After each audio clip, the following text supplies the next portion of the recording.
விநாயகர் சதுர்த்தி இந்து கடவுளான விநாயகருக்குரிய திருவிழாவாகும்.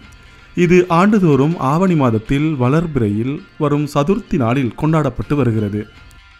ஆரம்பத்தில் இந்துக்கள் வீட்டில் வாசலில் கோலமிட்டு அதில் பசுமாட்டின் சாணத்தில் பிள்ளையார் பிடித்து வைத்து அருகம்புல் எருக்கம்பூ வைத்து எளிமையாக சதுர்த்தியை வரவேற்றனர். மேலும் அன்று வீட்டிலோ கோயிலிலோ பிள்ளையாருக்கு உருண்டை கொள்ளுக்கட்டை சுண்டல் படைக்கும் ஒரு சாதாரண நன்னாளாக மட்டுமே இது இருந்தது. மன்னர் சத்ரபதி சிவாஜியின் ஆட்சி காலத்தில் இந்த விழா ஆரம்பத்தை கண்டிருக்கிறது. அந்த வகையில் அவருடைய நாடான இப்போதைய மகாராஷ்டிரா தான் இவ்விழாவின் தாயகம். தேசிய விழாவாகவும் கலாச்சார விழாவாகவும் அங்கு கொண்டாடப்பட்டது. பிறகு வந்த பிஸ்வாக்கள் ஆட்சியிலும் இது பின்பற்றப்பட்டது. அப்போதும் ஒரு நாள் வீட்டு திருவிழாவாக இது இருந்தது. சுதந்திர போராட்ட காலத்தில் ஆங்கிலேயருக்கு எதிராக இந்திய மக்களை ஒன்றுபடுத்தி காட்ட மதம் இறை சார்ந்த விஷயங்களை பயன்படுத்துவதும் ஒரு மறைமுக வழி என நினைத்தார் பாலகங்காதர திலகர்.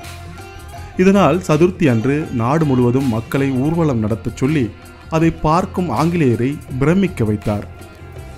பல்வேறு சிறப்புகளை கொண்ட விநாயகருக்கு பெரிய கோயில்கள் அதிகமாக இல்லாவிட்டாலும் தெருவுக்கு 1, 2 என அதிகமான கோயில்கள் பிள்ளையாருக்கு உண்டு.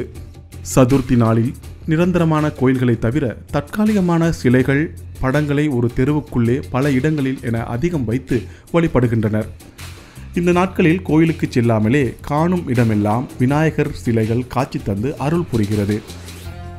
பக்தர்களும் அதற்கு மாலை அணிவித்து பாடல்களை ஒலிக்கவிட்டு படையலிட்டு அன்னதானங்களும் வழங்குகின்றனர்.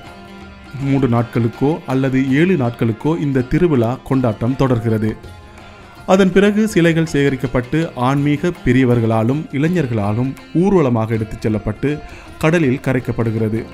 கடலில்லாத பகுதியில் 6 குளங்களிலும் கரைக்கப்படுகிறது.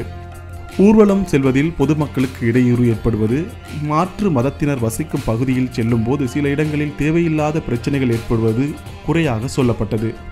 அரசின் கெடுபிடியான நடவடிக்கைகளால் இப்போது அவ்வளவாக இல்லை.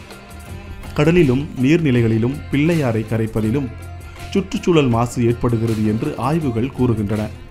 பதிலுக்கு தீங்கில்லாத பொருட்களால் சிலைகள் செய்யப்படுகிறது என்று சொன்னாலும் இப்படி ஒரு கரைத்தல் கடலுக்கு தேவையற்றதுதான். ஆனாலும் மதம் மக்கள் சம்பந்தப்பட்டிருப்பதால் முழுதாக தடுக்க தயக்கம் காட்டுகின்றனர். மேலும் இந்த திருவிழாவை நம்பி சில தொழில்களும் வணிகமும் வேரூன்றிவிட்டது. சிலை தயாரிப்பவர்கள், மாலை தொடுப்பவர்கள், படையல் பொருட்கள் விற்பவர்கள் என பலரும் இந்த திருவிழாவை நம்பி பிழைக்கின்றனர் என்பது குறிப்பிடத்தக்கது. லங்காஸ்ரீ, உலகத் தமிழர்களின் இதய துடிப்பு.